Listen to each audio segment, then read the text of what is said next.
तुम जहां से भी घुसने की कोशिश करोगे, चाहे आसमान से, जमीन से या फिर समंदर से, सामने एक हिंदुस्तानी फौजी खड़ा पाओगे। नमस्ते दोस्तों।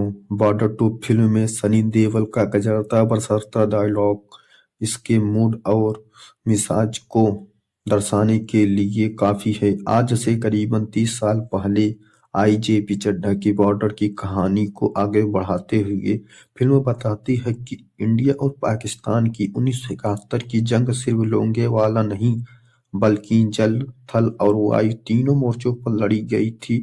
निर्देशक अनुराग सिंह की यह फिल्म सिर्फ एक वार ड्रामा और शूरवीरता को ही नहीं दर्शाती, बल्कि यह सीमा पर लड़ने वाले सैनिकों और उनके परिवार के मानवीय पहलुओं की भी पड़ताल करती है।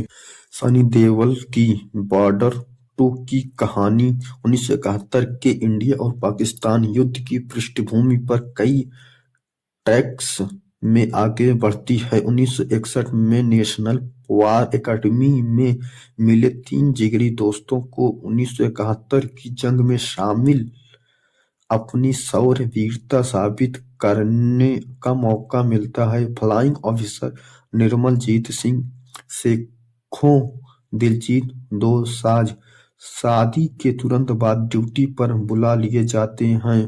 वहीं मेजर होशियार सिंह दहिया वरुण धवन के रूप में जो हैं अपने पहले बच्चे के जन्म का इंतजार कर रहे होते हैं कि तभी युद्ध का ऐलान हो जाता है। वहीं lieutenant commander Mahendra S Rawat जो कि आहान शेट्टी के रूप में हैं अपनी पत्नी और नन्ही बेटी को अलविदा कहकर फर्ज निभाने निकल पड़ते हैं। तीनों प्रशिक्षित लेफ्टिनेंट कर्नल फतेह सिंह कलेर जो कि सनी देओल जम्मू के मुनावर तवी क्षेत्र में मोर्चों संभालते हैं। व्यक्तिगत जीवन में वे और उनकी पत्नी मोना अपने जवान बेटे का बलिदान देकर चुके हैं। इस बार चुनौतियां बड़ी हैं। भारतीय सेना का बड़ा हिस्सा पूर्वी पाकिस्तान में तैनात है, इसलिए पश्चिम सीमा पर कम सैनिकों के साथ रक्षा करनी पड़ रही है। उधर पाकिस्तान सेना राजस्थान और पंजाब और जम्मू कश्मीर में घुसपैठ की तैयारी में है।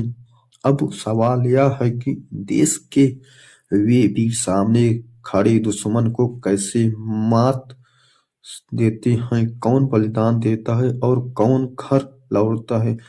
जवाब फिल्म देख कर ही मिलेगा। ये तो बाकी ट्रेलर मूवी यूट्यूब पर है, जो कि यह पूरी मूवी उपलब्ध नहीं है।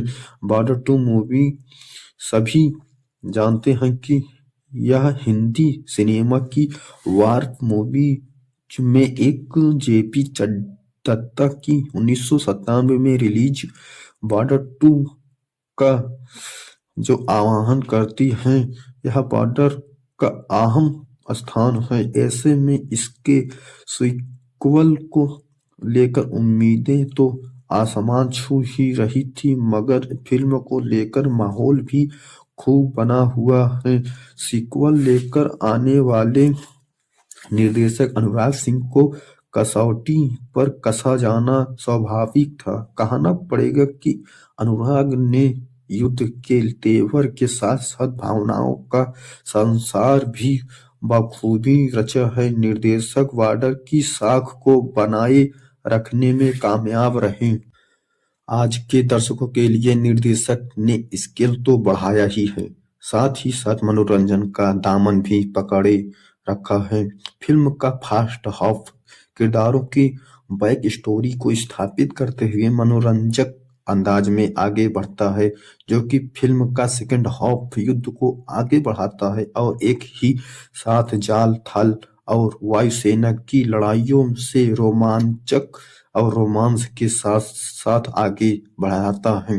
हालांकि फिल्म में वार का पोर्शन काफी लंबा है और रोमांस का भी, जो कि एक बहुत बढ़िया अच्छा रोमांटिक सीन भी है। उन दृश्यों में लाइटिंग पक्ष को और ज्यादा संवारा जा सकता था, लेकिन यह तो कसर फिल्म के दमदार स्क्रीनप्ले, कहानी की अवधि लंबी होने के बावजूद मैनेज हो जाती है।